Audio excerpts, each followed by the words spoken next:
Cher Père Céleste, je viens vers toi aujourd'hui, le cœur lourd mais l'esprit aspirant à la lumière de ta grâce.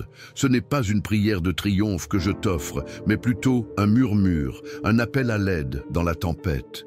La vie, Seigneur, s'est dressée devant moi comme une montagne abrupte, un défi qui semble parfois insurmontable. Les jours se succèdent, emplis de pression, de responsabilités qui pèsent sur mes épaules comme des fardeaux invisibles. Je me sens souvent accablé, submergé par un océan d'incertitude. Je ne te cache rien, mon Dieu. Je te révèle mes faiblesses, mes doutes, mes peurs les plus profondes. Je me sens parfois comme un navire ballotté par les vagues, sans gouvernail, sans boussole, perdu dans l'immensité de l'océan. Les vents contraires soufflent avec une force implacable, menaçant de me faire chavirer. Je lutte, je résiste, mais mes forces s'amenuisent jour après jour. La fatigue s'installe, insidieuse, et la tentation d'abandonner se fait de plus en plus pressante. Je vois autour de moi tant de souffrances, tant de personnes qui luttent elles aussi contre leurs propres démons. Le monde est un lieu rempli de défis, d'injustices, de douleurs. Et parfois, Seigneur, je me demande comment trouver la force de continuer, comment garder l'espoir lorsque tout semble sombre et désespéré. Je vois la maladie frapper, les relations se briser, les rêves s'évanouir. Et je me sens impuissant, incapable de soulager la souffrance autour de moi. Je ne comprends pas toujours tes voies, Seigneur. Je ne comprends pas pourquoi tu permets la souffrance, pourquoi tu permets les épreuves. Mais je sais, au plus profond de mon cœur, que tu es un Dieu d'amour, un Dieu de miséricorde, un Dieu qui prend soin de ses enfants. Je sais que tu es toujours présent, même dans les moments les plus sombres, et c'est cette foi, cette confiance en toi, qui me permet de tenir bon, de ne pas sombrer dans le désespoir. Je ne te demande pas de me retirer de l'épreuve, Seigneur. Je ne te demande pas de me faciliter la vie. Je te demande simplement de me donner la force de la traverser, de me donner la sagesse de comprendre, de me donner la patience d'attendre. Je te demande de me guider, de me protéger, de me soutenir. Je te demande de me remplir de ton Esprit Saint, afin que je puisse rayonner de ta lumière dans le monde. Je sais que tu as un plan pour moi, Seigneur. Je sais que tu as un but pour ma vie. Mais parfois, je me sens perdu, incapable de discerner ton chemin. Je te prie de m'éclairer, de me montrer la voie à suivre. Je te prie de me donner le courage de prendre les bonnes décisions, de faire les bons choix. Je te prie de me donner la force de résister aux tentations, de vaincre mes faiblesses. Je suis conscient de mes imperfections, Seigneur. Je suis conscient de mes péchés. Je te demande pardon pour toutes mes erreurs, pour toutes mes fautes. Je te demande de me purifier, de me renouveler, de me transformer. Je veux être un instrument de ta paix, un reflet de ton amour, un témoin de ta grâce. Je veux vivre une vie qui te glorifie, une vie qui honore ton nom. Je crois en toi, Seigneur. Je crois en ton Fils Jésus-Christ. Je crois en la puissance de ton Esprit Saint. Je crois en ta promesse de vie éternelle. Je crois que tu es toujours avec moi, même dans les moments les plus difficiles. Et c'est cette foi, cette espérance, cet amour qui me donne la force de continuer, de ne jamais abandonner. Je te remercie, Seigneur, pour tout ce que tu as fait pour moi. Je te remercie pour ta grâce, pour ta miséricorde, pour ton amour infini. Je te remercie pour ma famille, pour mes amis, pour toutes les bénédictions que tu m'as accordées. Je te remercie pour cette nouvelle journée, pour cette nouvelle opportunité de te servir, de te glorifier. Je te confie ma vie, Seigneur. Je te confie mes soucis, mes peurs, mes espoirs. Je te confie mon avenir. Je te demande de me guider, de me protéger, de me bénir. Je te demande de me remplir de ta paix, de ta joie, de ton amour. Je te demande de faire de moi un instrument de ta volonté, un témoin de ta grâce. Amen. Seigneur, je me tourne vers toi avec l'humilité d'un voyageur fatigué, les pieds meurtris par un chemin semé d'embûches. Si je t'ai parlé de tempêtes et de montagnes, je veux maintenant te confier la fatigue sournoise qui s'insinue au cœur de l'épreuve. Le découragement. Ce n'est pas la peur de l'échec qui me tourmente tant, mais la lassitude de recommencer, de me relever après chaque chute, de voir les efforts s'épuiser sans entrevoir la récompense. Pense à l'agriculteur qui sème inlassablement sans voir la récolte promise, ou à l'artisan qui façonne avec patience un objet dont la beauté semble tarder à se révéler. Cette patience, Seigneur, je la sens parfois me faire défaut. Cependant, je comprends que c'est précisément dans cette endurance que réside une forme de victoire. Non pas une victoire éclatante et immédiate, mais une victoire intérieure, une force tranquille qui se forge dans le creuset de l'adversité. Car, en vérité, n'est-ce pas dans les moments de doute et de faiblesse que nous nous rapprochons le plus de toi? N'est-ce pas lorsque nos propres ressources s'épuisent que nous prenons conscience de notre dépendance à ta grâce? Imagine le fleuve qui, contournant les rochers et les obstacles, finit par atteindre l'océan. Sa force ne réside pas dans sa capacité à vaincre les obstacles, mais dans sa persévérance à les contourner. Or, comment cultiver cette persévérance, cette force tranquille, qui nous permet de tenir bon face aux épreuves? Je crois, Seigneur, que la réponse se trouve dans la prière, dans une communication constante et sincère avec toi. Non pas une prière faite de mots creux et de formules apprises, mais une prière qui jaillit du cœur, une prière qui exprime nos joies, nos peines, nos doutes, nos espoirs. Pense à l'enfant qui se confie à son parent, qui lui raconte ses peurs et ses rêves. C'est cette même confiance, cette même intimité que nous devons cultiver dans notre relation avec toi. De plus, je réalise que la force ne se trouve pas uniquement dans la prière individuelle, mais aussi dans la communion fraternelle. Se soutenir les uns les autres, s'encourager mutuellement, partager nos fardeaux, c'est une autre façon de puiser dans ta grâce. Songe aux alpinistes qui s'encordent pour gravir une montagne. Ils savent qu'ils ne peuvent pas atteindre le sommet seuls, qu'ils ont besoin de l'aide et du soutien de leurs compagnons. De même, nous avons besoin de nos frères et sœurs en Christ pour traverser les épreuves de la vie. Dès lors, aide-moi, Seigneur, à ne pas me replier sur moi-même dans les moments de difficulté, mais à me tourner vers toi et vers mes frères et sœurs en Christ. Donne-moi la force de persévérer, de ne jamais abandonner, de garder l'espérance, même lorsque tout semble perdu.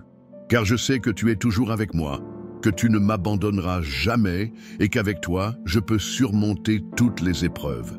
Seigneur, si la prière et la communion fraternelle sont des piliers essentiels, je réalise à présent qu'il existe une autre dimension, plus subtile, mais tout aussi cruciale pour fortifier notre âme face aux adversités.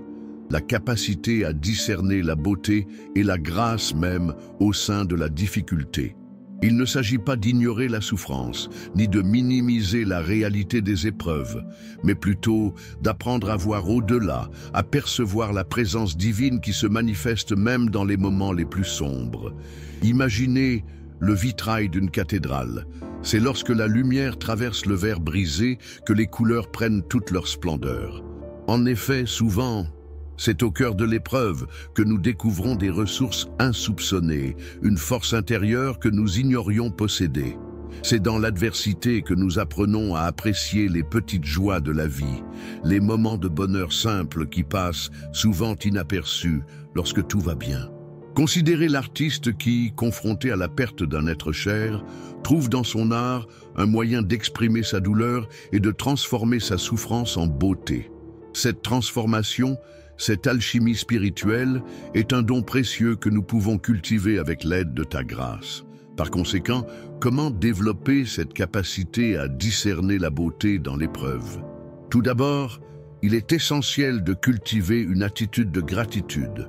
Remercier pour les petites choses, pour les moments de joie fugace, pour la beauté de la nature, même lorsque le ciel est gris.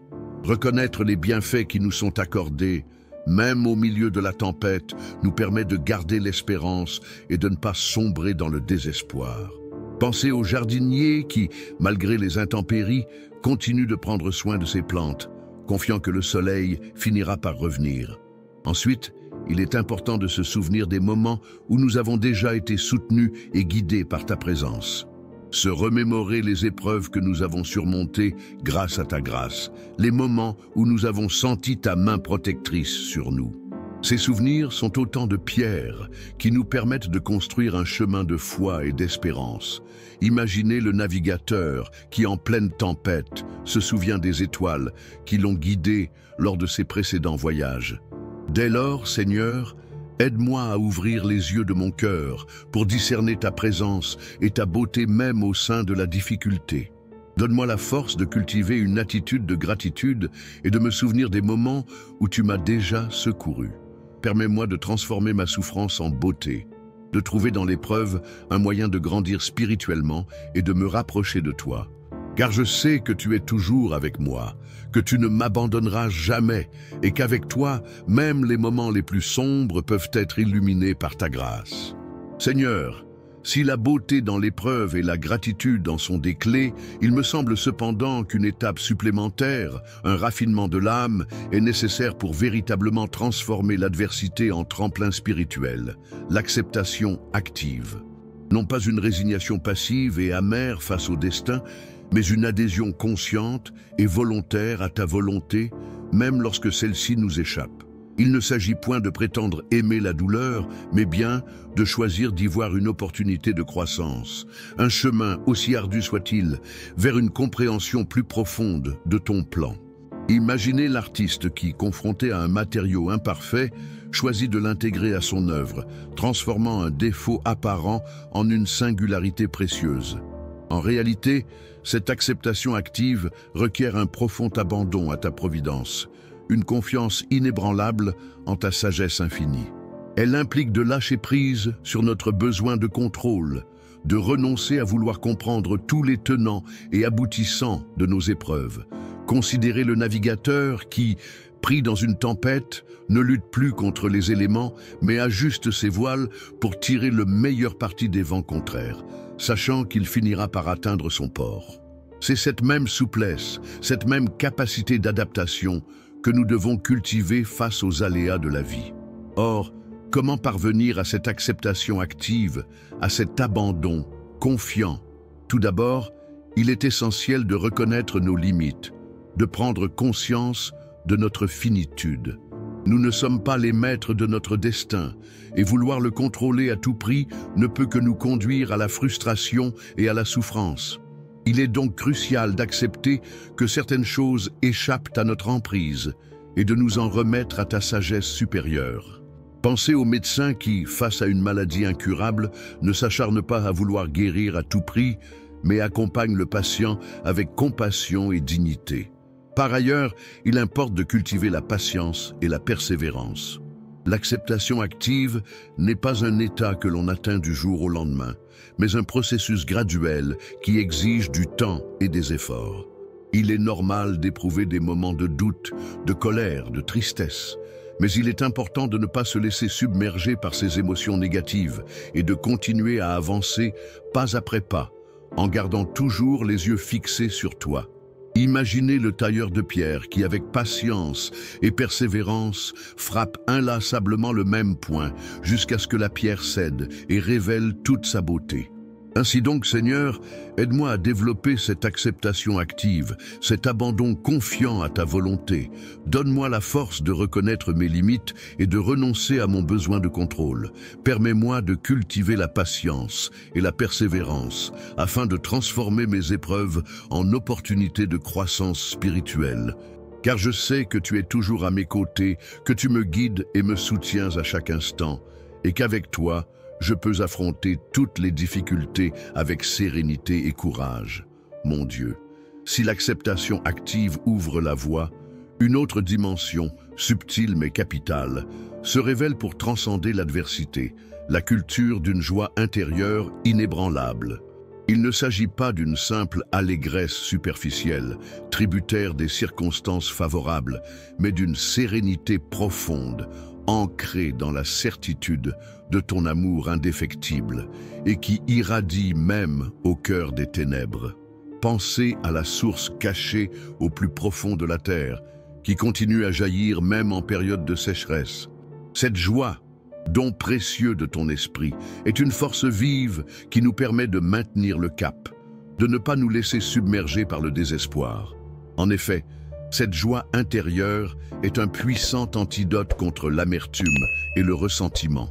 Elle nous permet de pardonner, de renoncer à la vengeance et de répondre à la haine par l'amour.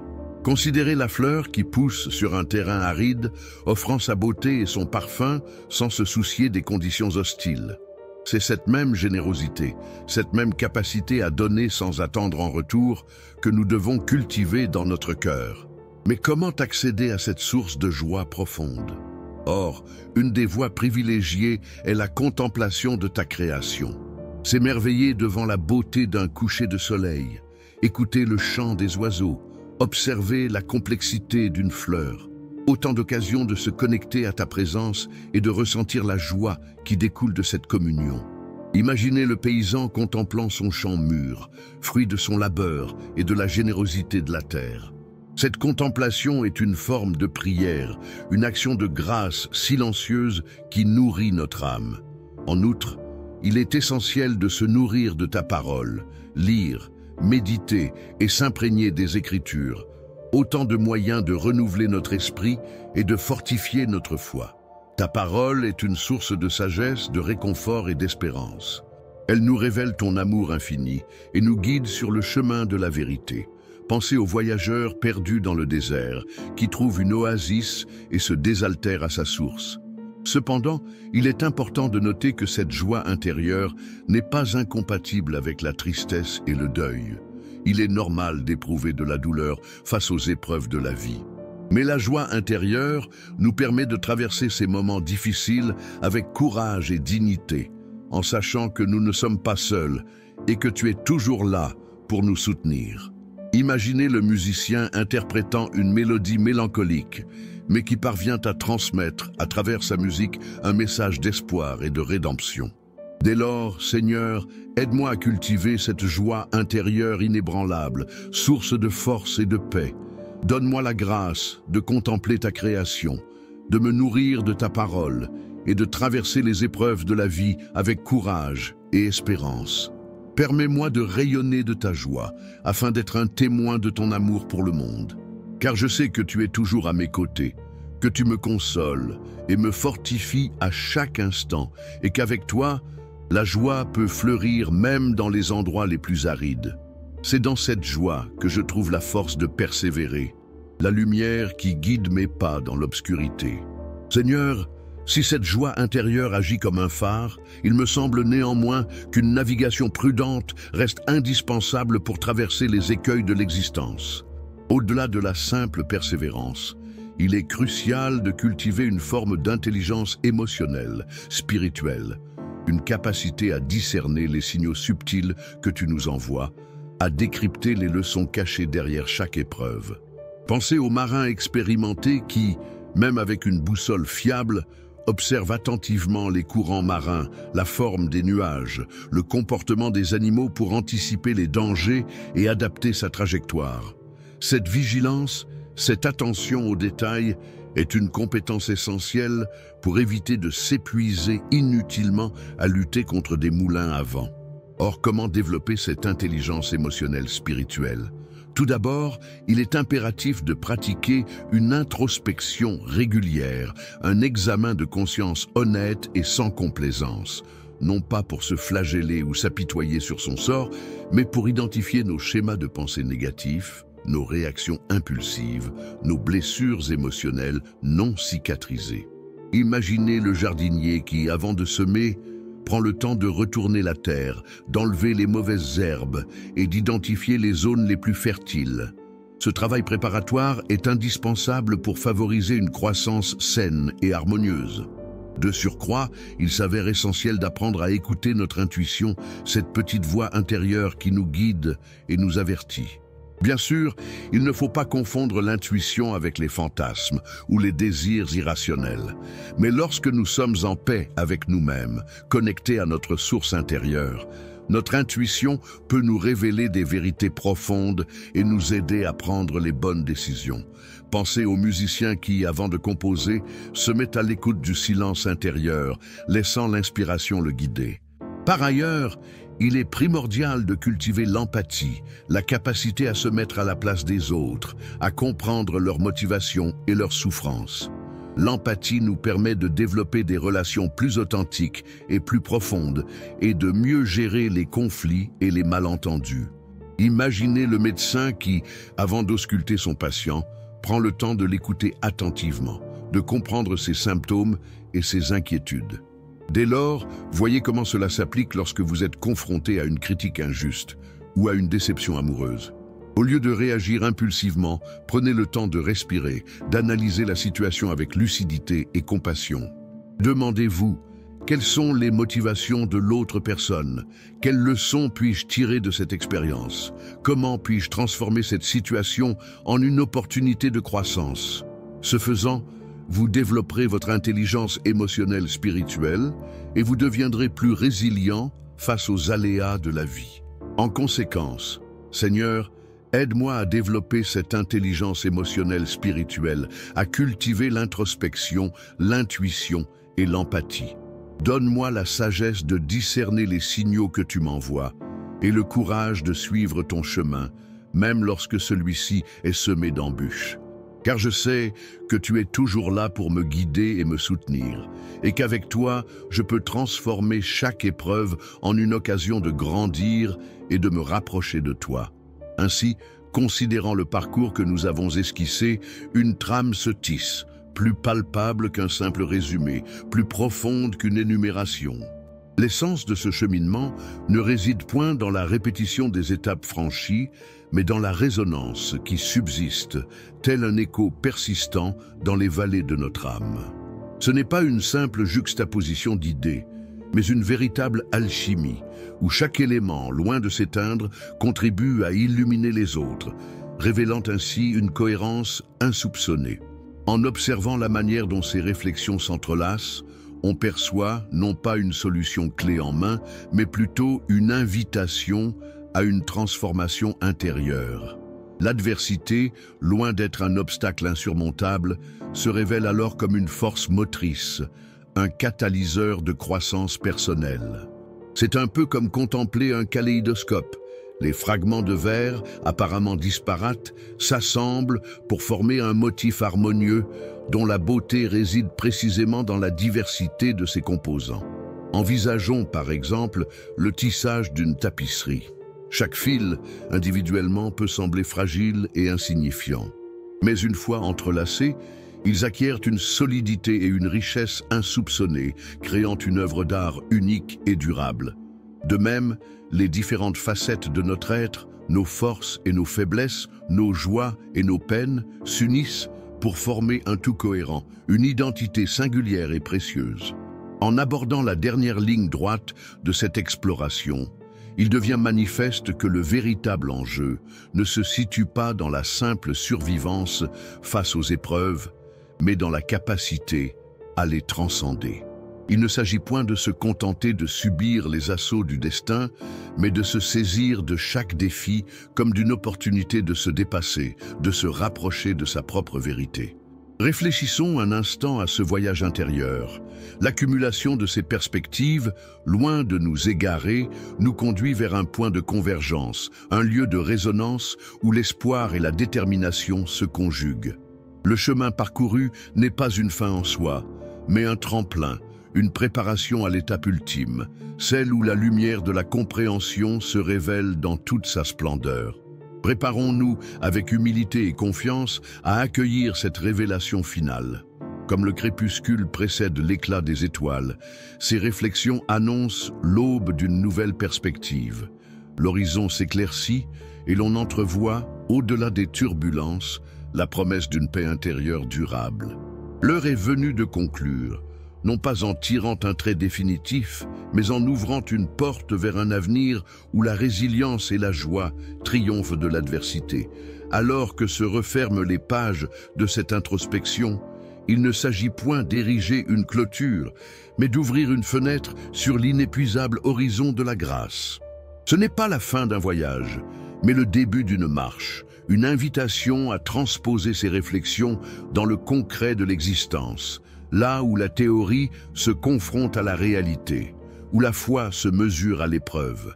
Il ne suffit pas de comprendre, il faut désormais incarner, irradier cette sagesse au cœur même de nos actions, de nos relations, de nos choix les plus intimes. Ce que nous avons exploré ensemble, c'est l'art subtil de transformer le plomb de l'adversité en or de la résilience. Non pas en niant la douleur, en feignant l'indifférence, mais en l'accueillant comme une messagère, une enseignante, une révélation. Car en vérité, ce n'est pas l'absence de souffrance qui définit la force, mais la capacité à la traverser avec dignité, avec courage, avec une foi inébranlable en la promesse d'un renouveau. Imaginez un jardinier confronté à une terre ingrate, aride et rocailleuse. Au lieu de se décourager, il va patiemment la travailler, l'enrichir, la fertiliser, jusqu'à ce qu'elle devienne fertile et accueillante.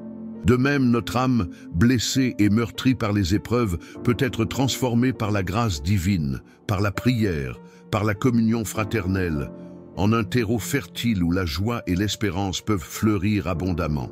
Le véritable défi, désormais, consiste à cultiver cette attitude de gratitude, cette capacité à discerner la beauté dans les moindres détails de l'existence, à apprécier la simplicité d'un sourire, la chaleur d'une étreinte, la douceur d'un rayon de soleil. C'est dans ces petits riens, dans ces moments de grâce fugace, que se révèle la présence divine, que se manifeste l'amour infini qui nous enveloppe et nous soutient.